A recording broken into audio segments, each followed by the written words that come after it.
Hello everyone. आज मैं cost accounting के मटेरियल कॉस्टिंग चैप्टर के एक बहुत ही इंपॉर्टेंट टॉपिक को कवर करने वाला हूं। इस टॉपिक का नाम है स्टॉक लेवल। ओके, ये एक बहुत ही इंपॉर्टेंट टॉपिक है और अक्सर एग्ज़ाम्स में कोई सा भी एग्ज़ाम हो, सीए का, सीएमए का या बीकॉम का, इससे क्वेश्चन आता ही आता है। ओके, तो आज मैं इसी टॉपिक को कवर करने वाला हूँ। इसमें मैं आपको हर एक टर्म और जितने भी फार्मूला इस्तेमाल होते हैं उन तमाम फार्मूला के पीछे क्या कॉन्सेप्ट है मैं वो भी कवर करूँगा इस वीडियो में। तो इस वीडियो को स्किप बिल्कुल भी ना करें और लास्ट तक इस वीडियो में बने रहें। ओके, तो सबसे पहले मैं आपको इस ग्राफ के थ्रू, ये ग्राफ अक्सर बुक्स में देखने को मिलता है हमें, तो मैं इस ग्राफ के थ्रू बताने की कोशिश करता हूँ कि रीऑर्डर लेवल, मैक्सिमम लेवल और मिनिमम लेवल क्या है। इसमें आपको 5 टर्म्स मिलता है देखने के लिए। क्या क्या? एक रीऑर्डर लेवल, एक मैक्सिमम लेवल, एक मिनिमम लेवल, एक एवरेज लेवल और 5वां है डेंजर लेवल। ओके, तो ये आपको देखने को मिलता है, लेकिन आपको इन सब का मैं मतलब भी बताऊंगा कि क्या क्या है। ओके, तो देखिए, ये है एक ग्राफ, ये ओरिजिन है ग्राफ का। यहाँ पर मैंने स्टॉक को रखा, स्टॉक लेवल या फिर क्वांटिटी ऑफ स्टॉक, ठीक है। और यहाँ जो है ये मैं टाइम को डिनोट कर रहा हूँ। Okay, X axis Y axis तो आपको पता ही होगा, ये आप समझ सकते हैं। ओके, तो जैसे जैसे मैं ऊपर की तरफ जाऊँगा तो ये क्या हो रहा है, ये क्वांटिटी बढ़ रहा है, और जैसे जैसे मैं इस साइड आऊँगा ओरिजिन से राइट साइड तो ये टाइम बढ़ रहा है। ओके, तो मेरा स्टॉक जो है ये आप देख सकते हैं ये किस पॉइंट पर है। इस पॉइंट पर मेरा स्टॉक यानी कि क्वांटिटी इस पॉइंट पे, और जैसे जैसे टाइम पास होते जा रहा है, यानी कि टाइम जैसे जैसे बढ़ते चला जा रहा है, मेरा स्टॉक वो नीचे की तरफ आते चला जा रहा है। ओके, ये आप देख सकते हैं इस तरीके से इसका कर्व बनता है। ओके, तो ये आखिर इस पॉइंट पे आया तो यहाँ पर लिखा हुआ है रीऑर्डर लेवल। रीऑर्डर लेवल क्या होता है? रीऑर्डर लेवल मतलब कि मेरे पास स्टॉक में कितना सामान बाकी रहेगा कि मैं ऑर्डर प्लेस कर दूंगा, मैं अपने सप्लायर को बोल दूंगा कि सामान ख़त्म होने वाला है और वो मुझे सामान लाकर दे दे। ओके, उसे ही कहते हैं रीऑर्डर लेवल। तो यहाँ जैसे है, मैंने हाइपोथेटिकल फिगर लिया है कि 400 यूनिट्स। ओके, तो 400 यूनिट्स है, तो 400 यूनिट्स होने पर मैं अपने सप्लायर को इन्फॉर्म कर रहा हूँ और ऑर्डर प्लेस कर रहा हूँ कि मेरा सामान जो भी है, मेरा रॉ मटेरियल लगेगा, वो मुझे लाकर फिर से दे दे। ओके, तो ये होता है रीऑर्डर लेवल कि मेरे पास कितना सामान बचेगा कि मैं सप्लायर को बोलूँगा कि वो मेरा सामान लाकर दे दे। तो ये जैसे ये यहाँ तक गया, मैं इस पॉइंट पे आया मेरा क्वांटिटी, ओके, स्टॉक का, तो मैंने ऑर्डर प्लेस कर दिया और धीरे धीरे टाइम के साथ साथ ये स्टॉक कम होते जा रहा। क्यों? क्योंकि ये प्रोडक्शन डिपार्टमेंट में ये जितना स्टॉक है, जितने क्वांटिटी है रॉ मटेरियल का, वो इशू होते जा रहा है, तो प्रोडक्शन भी चल रहा है। तो इसी वजह से टाइम के पास होते साथ ही, यानी कि टाइम इस साइड जैसे जैसे जा रहा है और वैसे ही स्टॉक नीचे आते चला जा रहा है, यानी कि यूज़ होते चला जा रहा है। फिर उसके बाद जब मेरा सप्लायर सामान भेजा तो फिर वो मेरा स्टॉक बूम कर गया और बूम करके वो ऊपर आ गया। ओके, फिर यहाँ तक वो पहुँचा, फिर मेरा प्रोडक्शन चलता रहेगा और मेरा जो क्वांटिटी है स्टॉक का वो नीचे आता चला जाएगा।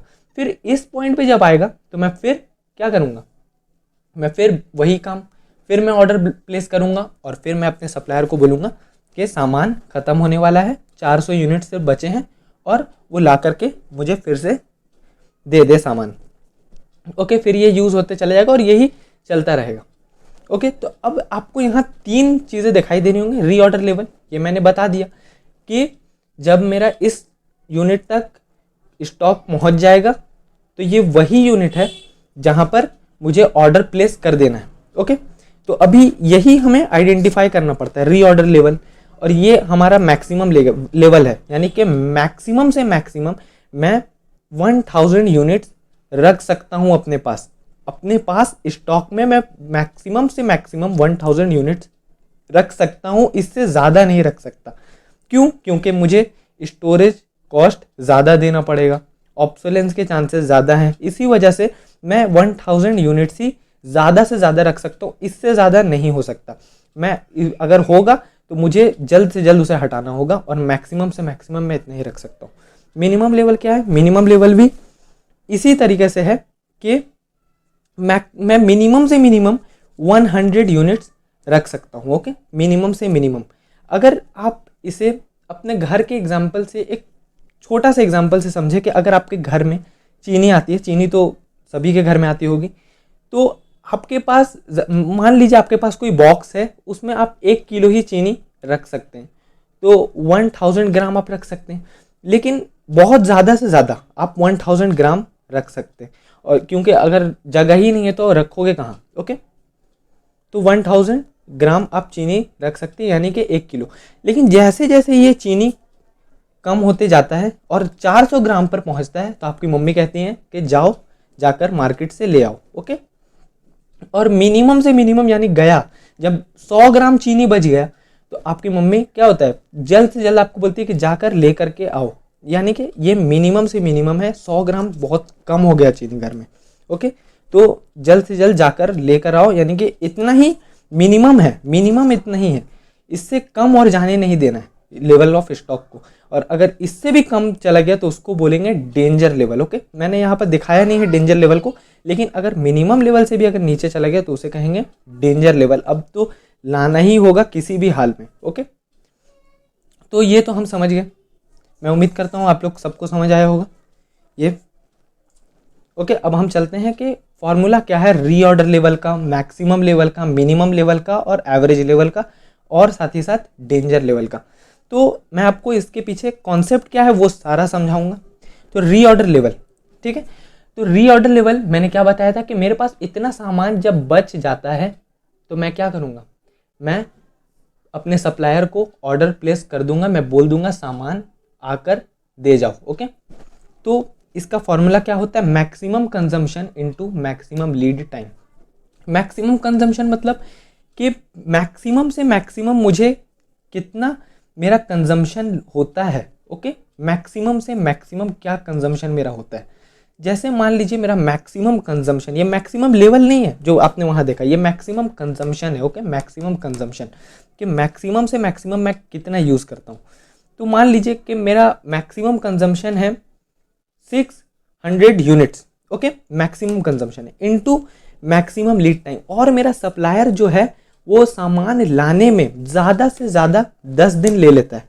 कितना ले लेता है, 10 दिन। तो मेरा रीऑर्डर लेवल आ जाएगा 6000 यूनिट्स। इसका मतलब हुआ कि जब मेरे पास 6000 यूनिट्स रहेगा तो क्या करना होगा, मुझे ऑर्डर प्लेस कर देना होगा, मुझे अपने सप्लायर को बोल देना होगा कि सामान ला कर दे दो। ओके, मेरा सामान ख़त्म होने वाला है। तो इसके पीछे कॉन्सेप्ट क्या है कि मेरा मैक्सिमम कंजम्पशन चल रहा है। ये फॉर्मूला बनाते वक्त ये माना गया कि मेरा मैक्सिमम कंजम्पशन चल रहा है। कहाँ, फैक्ट्री में, प्रोडक्शन डिपार्टमेंट में, मैं रॉ मटेरियल का मैक्सिमम कंजम्पशन हो रहा है। कितना, 600 यूनिट्स। और मेरा सप्लायर अब लाने में ज़्यादा से ज़्यादा भी अगर दिन ले लेगा ना तो कोई बात नहीं है, तो मैं इसे मल्टीप्लाई करूँगा, जितना यूनिट्स आएगा वो मेरा रीऑर्डर लेवल हो जाएगा। ओके, तो अगर जिस लेवल पे, यानी कि वो लेवल ऐसा है कि अगर मेरा सप्लायर लाने में ज़्यादा से ज़्यादा दिन भी ले ले और मेरा मैक्सिमम कंजम्पशन भी चलता रहे तो कोई फ़र्क मुझे नहीं पड़ने वाला। ओके, तो मैं उम्मीद करता हूँ ये आपको समझ आया होगा। अब इसका एक और फॉर्मूला होता है, तो ये आपको क्वेश्चन में बेसिकली दिया रहता है सारा कुछ कि मिनिमम लेवल क्या होगा, कि अगर कोई कंपनी ये फॉर्मूला नहीं लगाकर ये लगाता है तो मिनिमम लेवल का वो एक दे देगा आपको इन्फॉर्मेशन कि मिनिमम लेवल मैं इतना मेंटेन करता ही हूँ।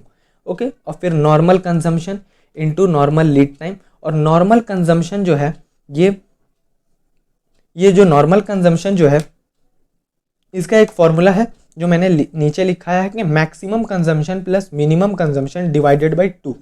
ओके, और अगर ये नहीं दिया है क्वेश्चन में तब ये फॉर्मूला लगेगा कि मैक्सिमम कंजम्पशन वहाँ दिया ही रहेगा और मिनिमम कंजम्पशन दिया रहेगा, तो उसको ऐड करके डिवाइड बाय 2 कर दीजिएगा, आपका नॉर्मल कंजम्पशन आ जाएगा। तो कब आएगा, जब क्वेश्चन में नहीं दिया। इसी तरीके से अगर मैं नॉर्मल लीड टाइम लूँ, नॉर्मल लीड टाइम क्या मतलब, इसका मतलब हुआ कि लाने में सामान जो मेरा सप्लायर मेरे तक पहुंचाने में कितना टाइम ले रहा है। तो मैं उसका क्या करूँगा, ज़्यादा से ज़्यादा कितना टाइम लेता है। मान लीजिए मेरा सप्लायर मुझे पहुंचाने में 10 दिन ज़्यादा से ज़्यादा लेता है और कम से कम कितना दिन लेता है पहुंचाने में, 2 दिन। तो उन दोनों को ऐड करूँगा, डिवाइड बाई 2 करूँगा, तो 10 + 2 डिवाइड बाई 2 = 6, यानी कि मैं इसका नॉर्मल लीड टाइम ले लूँगा और यही यहाँ पुट कर दूंगा। और ये वाला फार्मूला ज़्यादा यूज़ भी नहीं होता है, मैंने ये फार्मूला अच्छा है समझा है और यही ज़्यादा यूज़ में आता है। अब मैं आगे बढ़ता हूँ। मैक्सिमम लेवल, मैक्सिमम लेवल मतलब रीऑर्डर लेवल प्लस EOQ, जो मैंने EOQ कवर करा दिया पिछले वीडियोस में, आपने अगर नहीं देखा है तो ज़रूर देखें उसे। EOQ minus minimum consumption into minimum lead time, यानी कि मेरा अब स्टॉक जो है वो रीऑर्डर लेवल तक पहुंच गया था और मैंने अपने सप्लायर को बोला कि लाकर सामान दे दो। अब उसने क्या किया, EOQ यानी कि जितना मैंने क्वांटिटी उससे मंगाया था, तो यहाँ पर माना गया कि मैं EOQ यानी इकोनॉमिक ऑर्डर क्वांटिटी को फॉलो करते हुए उतना ही क्वांटिटी मंगा रहा हूँ। तो वो क्या करता है, मैंने रीऑर्डर लेवल अभी रखा हुआ है और वो साथ ही साथ लाकर इकोनॉमिक ऑर्डर क्वांटिटी का जितना क्वांटिटी है वो मुझे दे देता है। इकोनॉमिक ऑर्डर क्वांटिटी को यहाँ रीऑर्डर क्वांटिटी के नाम से भी जाना जाता है, तो वो लाकर दे देता है। तो अब मेरा यही इतना ही बस फॉर्मूला होता अगर मेरा कंपनी यानी मेरा जो फैक्ट्री वो अगर चल रहा नहीं होता। लेकिन अभी भी मैं मान रहा हूँ ये फॉर्मूला बनाते वक्त कि मेरा मिनिमम कंजम्पशन चल रहा है, मेरा फैक्ट्री जो है वो ठप नहीं पड़ गया, ये पूरे तरीके से बंद नहीं है, वो अभी भी चल रहा है। मिनिमम कंजम्पशन अभी भी हो रहा है इनटू मिनिमम लीड टाइम, यानी कि मेरा सप्लायर जो है लाने में अगर ज़्यादा से ज़्यादा 10 दिन लेता है और कम से कम 2 दिन, तो वो 2 दिन के अंदर ही मुझे सामान डिलीवर कर दिया। ओके, तो यानी कि मैंने इतना तक ऐड किया और इससे माइनस किया क्योंकि मेरा मिनिमम कंजम्पशन चल रहा है और मेरा सप्लायर लाकर बहुत जल्द मुझे सामान दे दिया। ओके, अब मैं चलता हूँ मिनिमम लेवल में। अगर आपको वीडियो में अगर थोड़ा सा ही प्रॉब्लम हो रहा है तो आप पीछे जाकर फिर से इसे देखें। ओके, मैं उम्मीद करता हूँ ज़रूर समझ आएगा कि मैं क्या बोलने की कोशिश कर रहा हूँ आप लोगों को। मिनिमम लेवल मतलब reorder level minus normal consumption into normal lead time. अब यहाँ समझना होगा आपको और अच्छे से बातों को। रीऑर्डर लेवल यानी कि यही रीऑर्डर लेवल यहाँ पर भी लगा था, यही रीऑर्डर लेवल यहाँ पर भी लग रहा है। तो रीऑर्डर लेवल यानी कि मेरा इतना सामान बचा था और इसमें से मैं माइनस कर दूंगा, ये माइनस कर दूंगा। तो अगर मैंने मैक्सिमम लेवल जब किया था तो मैं इसे ऐड कर दिया था कि मेरा सामान इतना बाकी था और मैंने इसी में ऑर्डर प्लेस किया कि EOQ आ गया और EOQ के बाद मैंने क्या किया, इससे माइनस कर दिया कि मेरा जो काम चल रहा है यानी प्रोडक्शन चल रहा है उसमें मिनिमम कंजम्पशन हो रहा है और मिनिमम लीड टाइम यानी कि कम से कम टाइम में सामान मेरा सप्लायर मुझ तक पहुंचा दिया। तो यहाँ पर भी मैं ऐसा भी कर सकता था कि मैक्सिमम कंजम्पशन ले लेता इनटू मैक्सिमम लीड टाइम ले लेता कि मेरा सामान लाने में सप्लायर इतना ज़्यादा बहुत ज़्यादा दिन लगा रहा, यानी कि सबसे ज़्यादा से ज़्यादा टाइम लगा रहा और मैक्सिमम से मैक्सिमम मेरा कंजम्पशन चल रहा है। इससे भी तो मेरा मिनिमम लेवल आ जाता कि मैं रीऑर्डर लेवल से ये और ये मैक्सिमम ले लेता, तो वो माइनस करके मेरा मिनिमम लेवल आ जाता, लेकिन वो ज़ीरो हो जाता। क्योंकि अगर ये रीऑर्डर लेवल का भी यही फॉर्मूला है और अगर मैं यही यहाँ पर भी पुट कर देता तो मेरा मिनिमम लेवल हो जाता 0 और मुझे 0 नहीं लेना, यहाँ पर मुझे मिनिमम लेवल कोई सही वैल्यू निकालना है मिनिमम लेवल का। तो इसी वजह से यहाँ normal consumption into normal lead time लिया गया।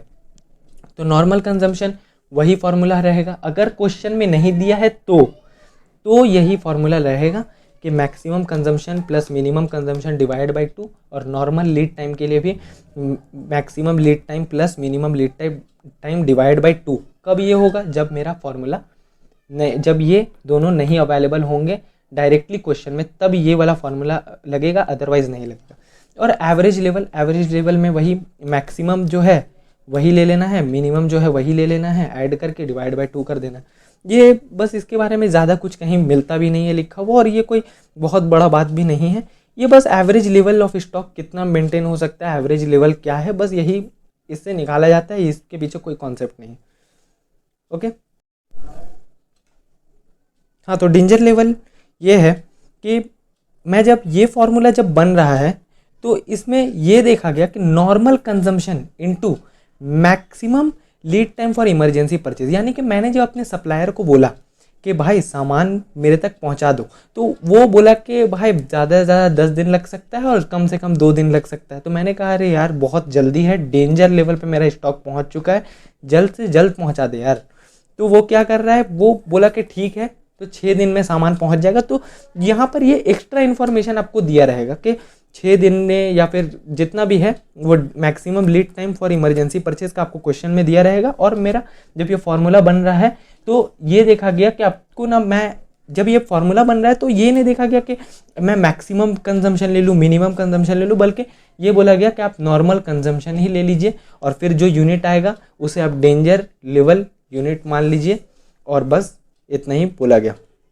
ओके, मैं उम्मीद करता हूँ आपको जितने पॉइंट्स हैं, जितने भी फॉर्मूलाज हैं, ये सब समझ में आए होंगे।